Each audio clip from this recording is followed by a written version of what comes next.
Jurassic Park needs to die. That's right, once and for all, it needs to be taken out back and put out of its misery, because there's literally nothing else that can be mined from this decades-long franchise that, quite frankly, should have ended after the first movie.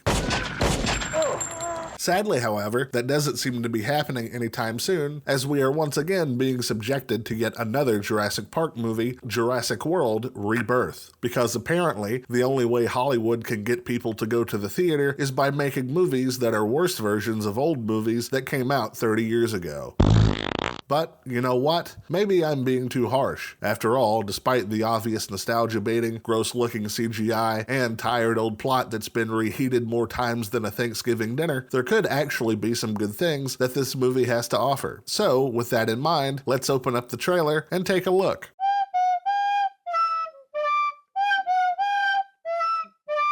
So, as the trailer starts, we see the character of Zora Bennett, played by Scarlett Johansson, as she is being introduced to Dr. Henry Loomis, a character that has been given the same name as Billy's dad from Scream. Thanks, Hank. We're on top of it. Anyway, Zora has been put in charge of leading an expedition onto a mysterious island full of dinosaurs, a plot that should feel very familiar to everyone because it's been done several times. So, what is this mysterious island? Well, it turns out that it was the top secret research facility that was used for the first Jurassic Park. So secret, in fact, that it's literally never been mentioned before and was apparently forgotten by John Hammond. Wow, this guy really turned out to be a dick after all, huh?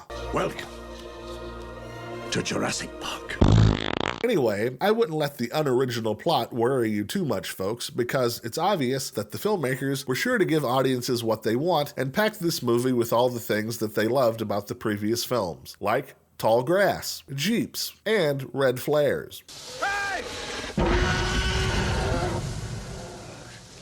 Do you like Spinosaurus? Well, I hope so, because now there's 3 of them. Do you like that banner from the first Jurassic Park movie? Well, that's good, because it's here too. That's right, every nostalgia box has been deliberately checked to keep the audience busy doing this, in the hopes that they won't realize that they're watching the same movie for the 7th time. However, with all that said, apparently there will be at least one small change with this movie, as we will be introduced to a new creature called the D-Rex. What's the D-Rex? Well, I'm glad you asked. It's a massive dinosaur mutant that has 4 arms and the deformed body of a T-Rex. Nope, I'm not making this up. This is what you're seeing on the screen. It's being hidden by smoke because obviously they don't want to reveal this too early, but luckily the toy line catalog has already confirmed that this is a real thing. Here's an artist rendering that I found online just to give you an idea of how stupid this thing really looks. Essentially, it's the dinosaur equivalent of Sloth from Goonies.